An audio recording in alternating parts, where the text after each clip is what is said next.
I want to bring in Daniel Horowitz because, Daniel, you have done a lot of work on this, and you started this years ago, but you really have boiled this down to what's happening next week. Daniel Horowitz, writer for TheBlaze and Conservative Review. Daniel, tell me what's happening here. Well, great to be back with you, and I'll say it's worse than having our national sovereignty abrogated. It's really our bodily sovereignty. Typically, these international treaties would affect the sovereignty of our nation. This will affect our bodies because the wheel started to churn in the minds of those behind this entire COVID regime, the Great Reset, over the last year. Wow, the people are really acquiescing to this pretty easily. But they were a little bit perturbed that you did have Sweden, you had Florida, you had some areas doing their own thing. So their goal is to create a pandemic treaty that will synchronize and consolidate the control under these global authorities, where they could basically lock you down. They could force, therapeutics on you. Say, you're a public health threat. This is what you need to do. We're going to declare your region a public health emergency, and we can do anything we want. Now, they were working on that for a while, and I was always wondering where the Biden administration was, because they support it. They were awfully quiet. Well, it turns out that they quietly submitted amendments to this 2005 international health regulations in January. No press conference, no press release on the whitehouse.gov website. We sent them. Our White House sent them. Yep, they sent them, and you could see the strike through. Oh, yeah. And basically, the upshot of it is it takes away the determination of the state. The WHO Secretary General shall, instead of may, do this. Took out all the consultation requirements with the state. But we didn't even know about this until a few weeks ago. And they're going to submit it at this conference. And like you said, the reason they're doing this is because Biden knows he doesn't have 67 votes for a treaty. So like everything else they do, rather than a treaty, a law, really everything they did throughout COVID, you just do it executively or make an end run around it. So they're going to have a de facto treaty without calling it that. And that's the way they plan on getting this passed. And look, Biden claims to already have the support of Canada and most of Europe. So this puts the WHO in charge of really any kind of pandemic, any kind of traumatic event anywhere in the world. They're calling the shots, not our local or our national people, but the WHO, correct? Well, in plain English, China. And I think you can't discuss this WHO effort in a vacuum without noticing last week the Biden administration held this, what he called a global COVID summit. And the summation of everything that was said on that Zoom get-together was essentially there is a worse pandemic coming in the fall and winter. Now, how they would know that is kind of interesting, but I think we should take them seriously, that they might know something that you and I don't. And they seem to be indicating that, yeah, you know what, maybe COVID wasn't quite that bad, but this is going to be really bad. Now, think about how Wuhan gaslit the world to respond in the way they did, and now you have a whole new level with Shanghai, and then now they're saying there's going to be an even worse pandemic that perhaps should engender a need for an even more severe lockdown like we're seeing in Shanghai. Are they saying that's coming? What they're trying to accomplish. Are they saying that's coming next winter? This coming fall, winter, yes. Because, this treaty, the changes kick in November. They don't kick in right away. You have to wait until next fall, right around election time when they kick in. So Glenn, the way I understand it is that under the current rules, a party could rescind their support, a state actor could rescind the support for the regulations within 18 months. So the amendment would truncate that period to 6 months, which, as you note, is designed to basically correlate with the lame duck session of Congress. Wow. Where maybe it will be after the election, but before the new Congress is sworn in. How bad, on a scale of 1 to 10? I mean, because everything is on fire right now, it seems like. And, you can only pay attention to so much. Scale of 1 to 10, 10 being, holy cow, Constitution is on fire. We're all going to die. Look, it's a mountain ahead of us. Pull up. And 1 being, where is this? Glenn, I would say that where we're headed is a 15, is something we can never imagine. And again, I'm not saying it's the WHO provisions in a vacuum. It's what it represents and what they're trying to accomplish. Yes. A lot of people are under the false impression that it's over with, COVID's over with, the lockdowns are over with, we're never going back to that. If you understand the background behind this, which a lot of it we still don't have all the information, but we have our suspicions, they ain't done with this.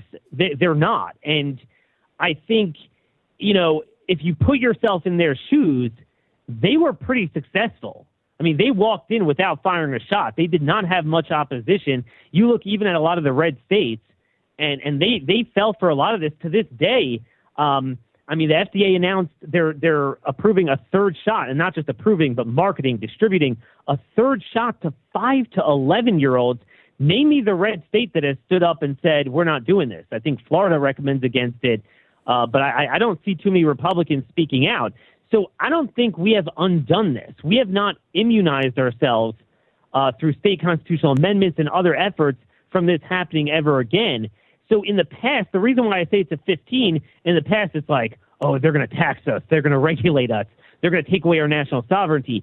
They quite literally view us as lab rats in their new global design. Yes. And I think there's no limit to what they plan on doing.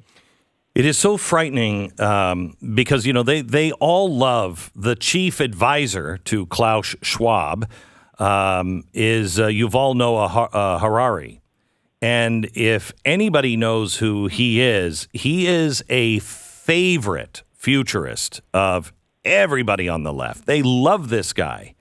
And he has said, globalist elites are going to use crisis to bring about world government. But he says it in a good way. He's like, look, it's going to be a crisis and, we can program people. And, he is terrifying on the things that he believes that would be put into our bodies. It's not just the WHO. You have the, what is the other one that is the biodiversity? The Global Treaty on Biodiversity that is also taking all kinds of powers from states. Global Biodiversity Framework is what they're talking about, this one is going to be, they're going to have a new convention on this, and this one will all be about land use. It will have huge implications on food production, farming, property rights, all of it, and I believe it will cause what Mao saw in, the 1960s, late 1950s, just massive starvation. This is really bad because they're putting these things into these global treaties, and who's going to enforce them? Do you think our military will enforce things like this, or will they dare to send troops here? Glenn, the sky is the limit. Until a couple of years ago, I would have laughed this off. I would have laughed off the comments of Klaus Schwab. Yeah, there's some crazies out there, but, they don't have any power. But I think after the past 2 years, we need to take this very seriously because they did succeed. I can't remember the name of the survivor of the Cambodia's killing fields. Did an interview on the Epoch Times a couple of days ago, and he noted that the way communism took root is the same guy could be the arsonist and the firefighter.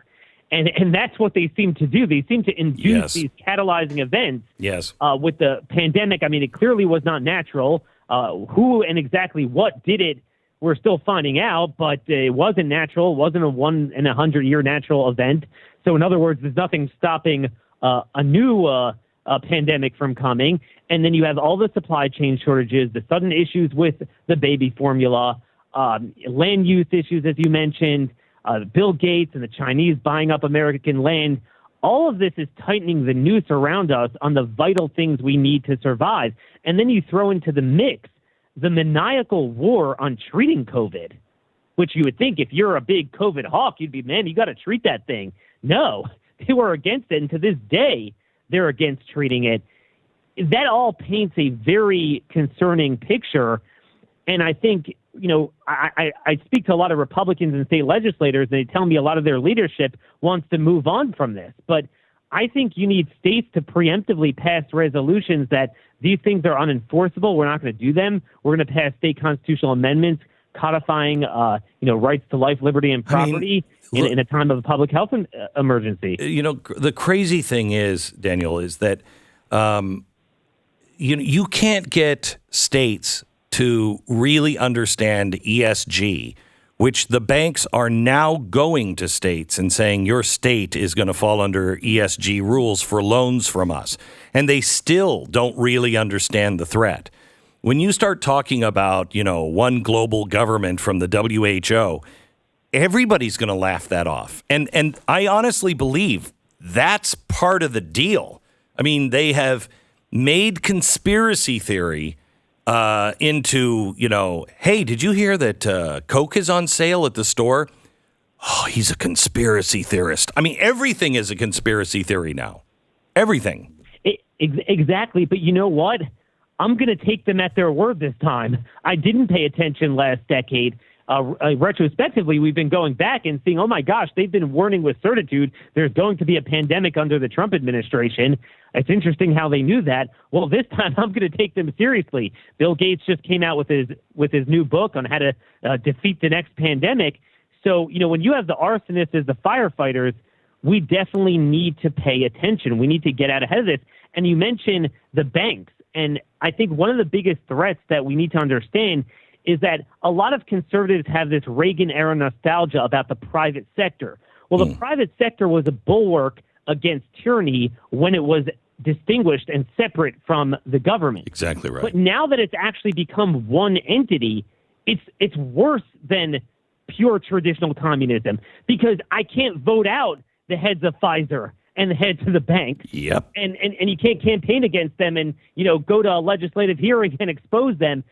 They're all behind the wall. So, all these red states where sometimes you have these Republicans that say, well, we're reluctant to fighting this budding fascism because I don't like telling the private sector what to do, when they're only doing it at the behest of the federal government. You have an obligation as a state to interpose on behalf of the liberty of the people.